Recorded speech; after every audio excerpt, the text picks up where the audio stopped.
Welcome back to the show. We'll be starting front page review with The Nation. Major headline: PDP crisis, setback for Atiku-Wike reconciliation. Another major headline: ASU declares total indefinite strike.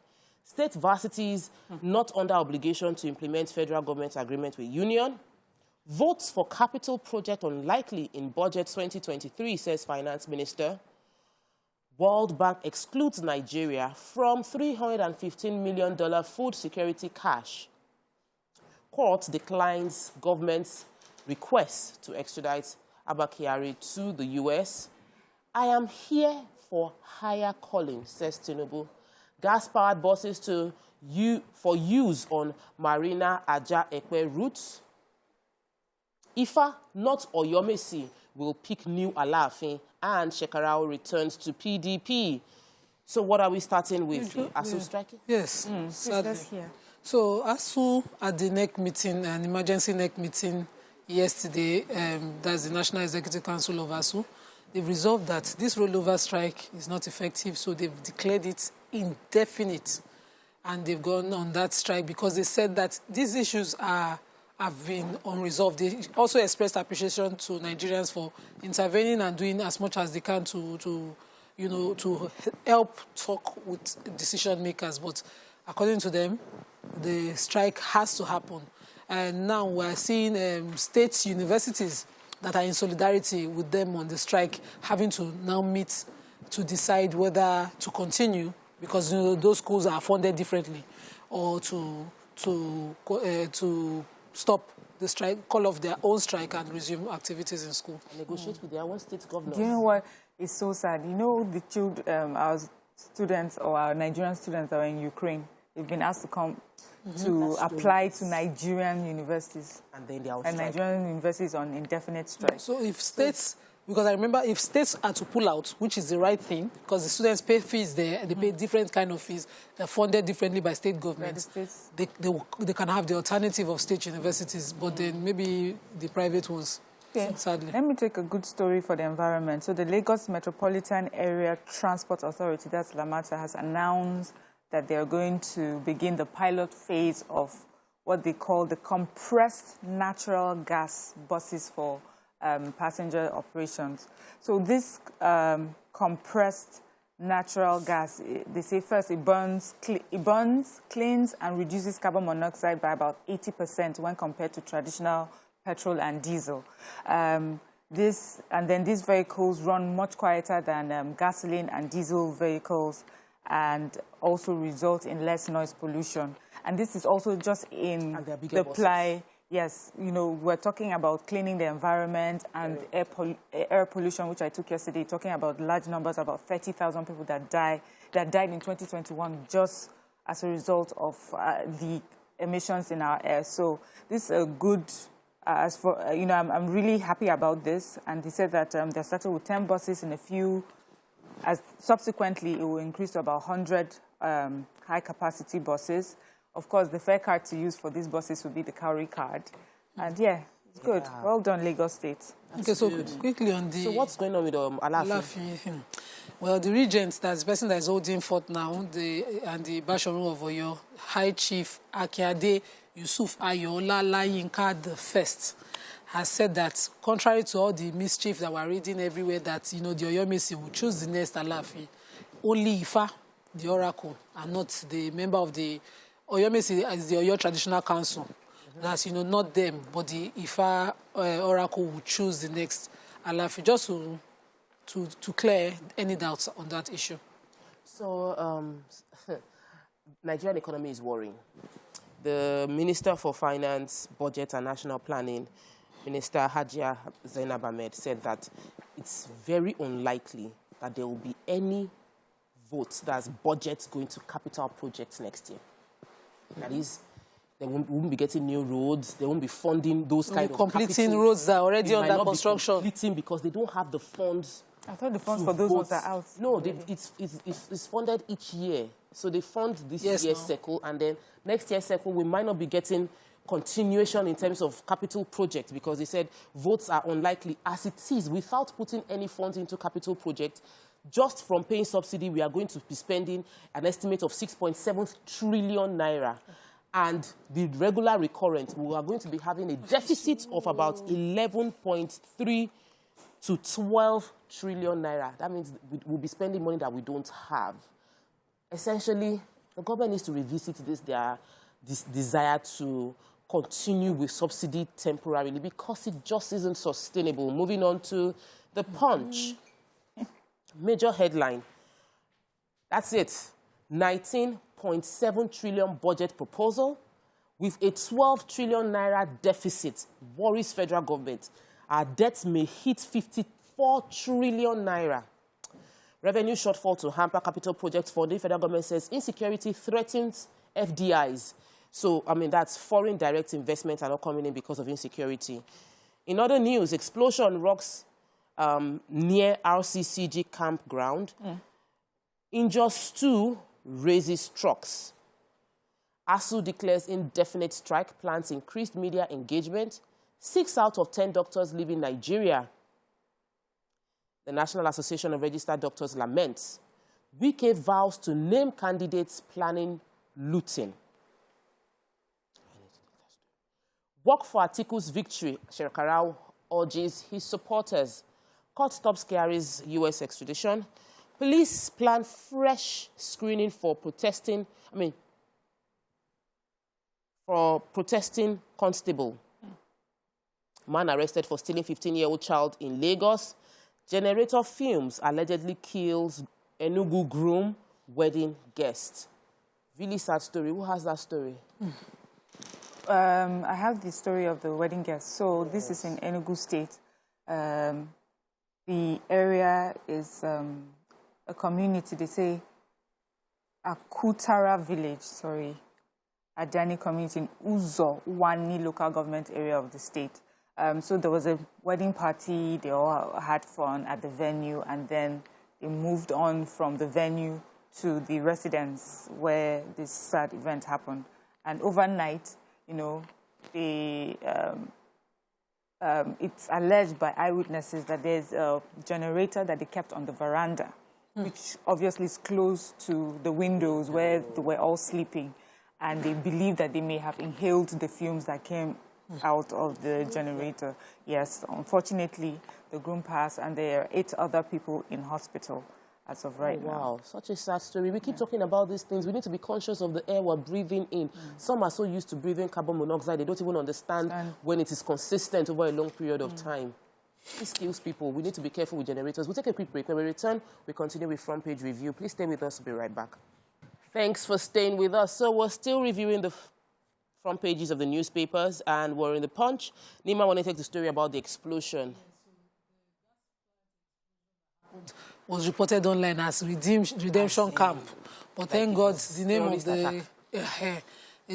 of the gas is Axela Gas Company. It's a gas plant, and the explosion happened just close to that site. I like that, you know, major newspapers are giving us accounts with pictures and, you know, zeroing exactly what happened there, so that people don't go around spreading false news. But that explosion happened, and, you know, LASEMA responded, all other agencies immediately responded, and we have it stamped.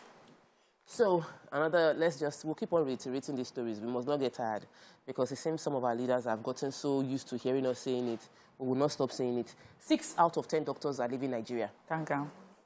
6 out of every 10 doctors. So as it is, we have 12,000 resident doctors in both federal and state tertiary health institutions in the country. And the National Association of Resident Doctors is saying that many of them, over 50% of them, are leaving.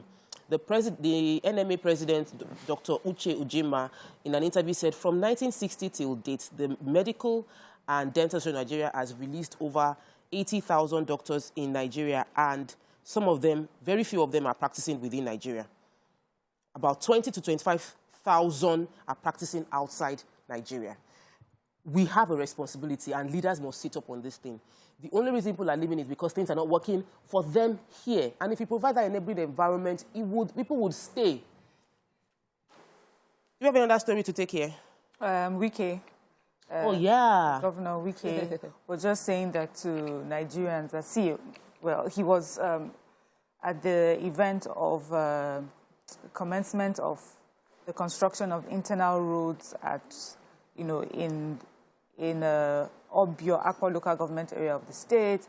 And then he was just saying that he was talking about politicians generally. He says there are some politicians that really what they want to do is, put themselves together to gain leadership so that they can come and loot our country. And then he says he's in a privileged position to know who these people are.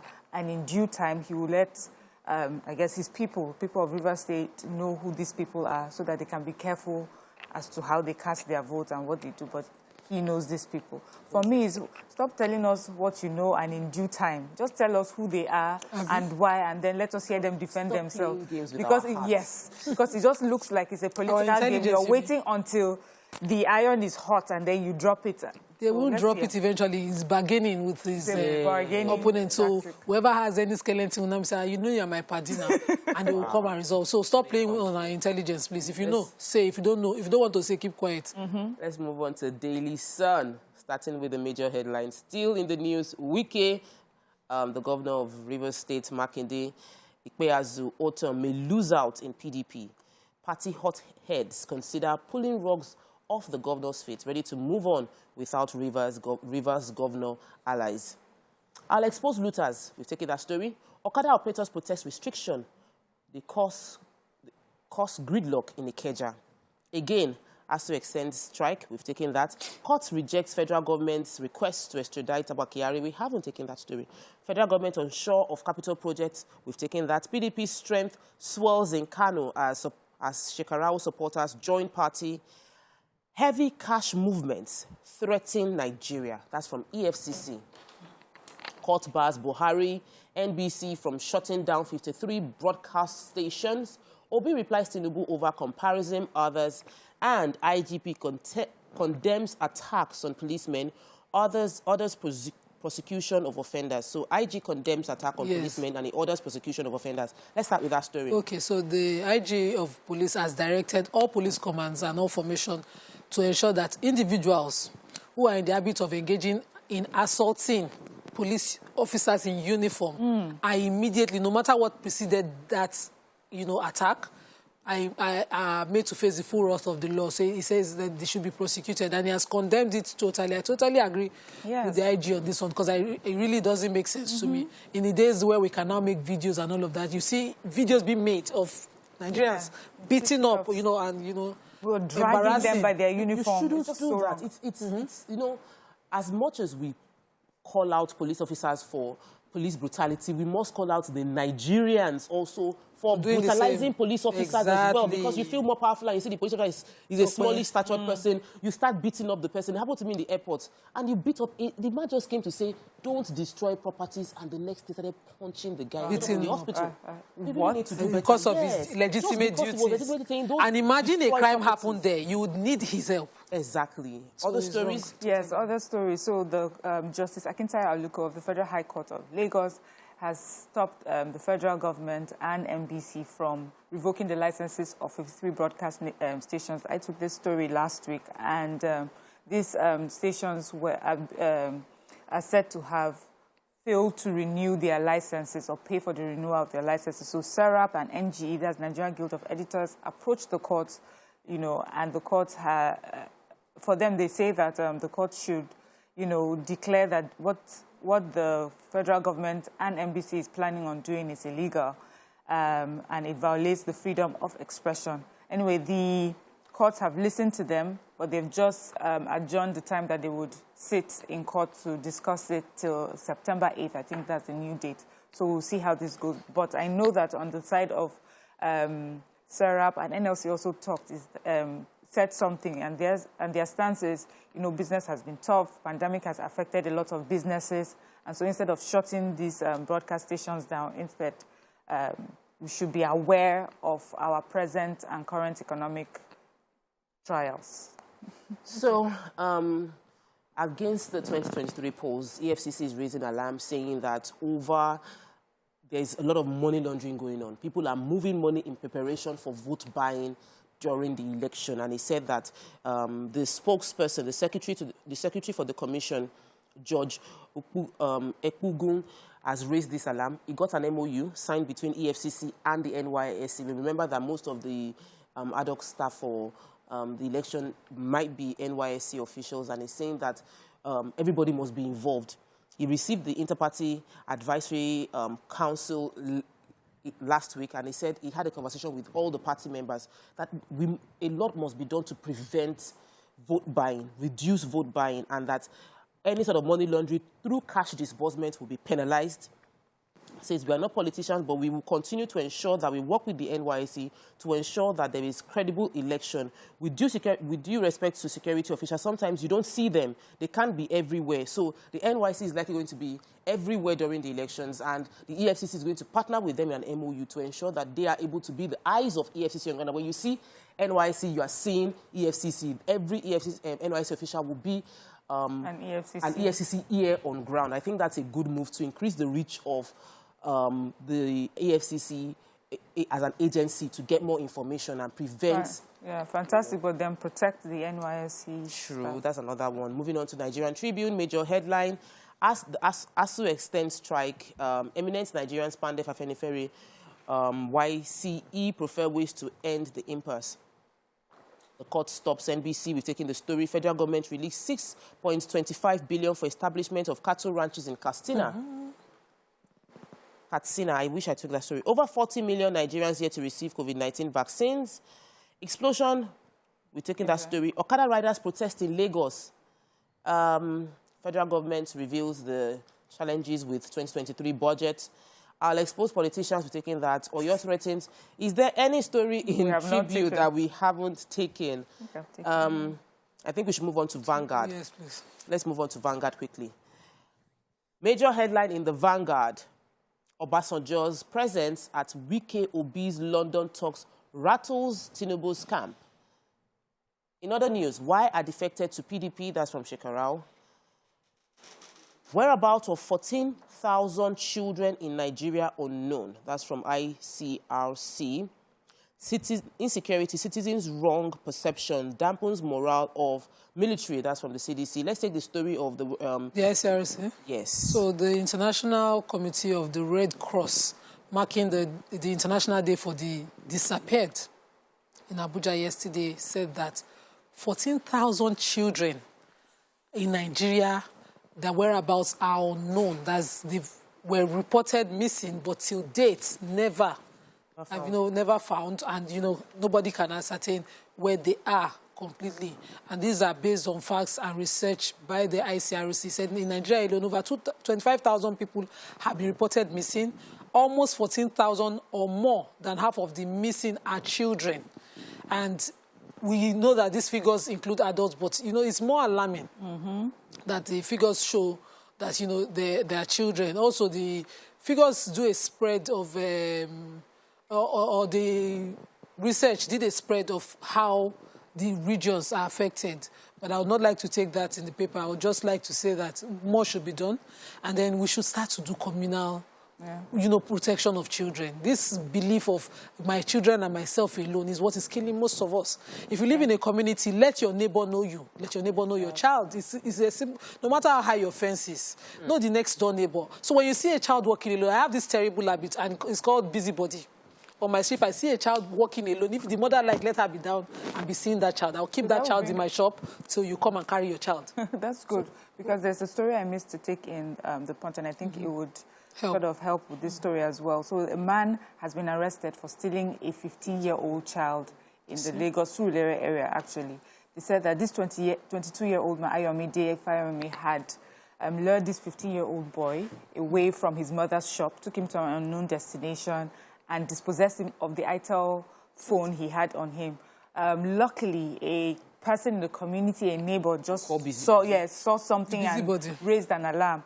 And a mob, actually, were about to lynch him. Luckily for him, the police got there on time to rescue him from the mob. But the police is also saying, they're grateful that the people in the community saw something, spoke up, and and that goes a long way in policing, they say. If you see so something, that's also something. Yes, the figures also carry about 5,200 unaccompanied children just roaming.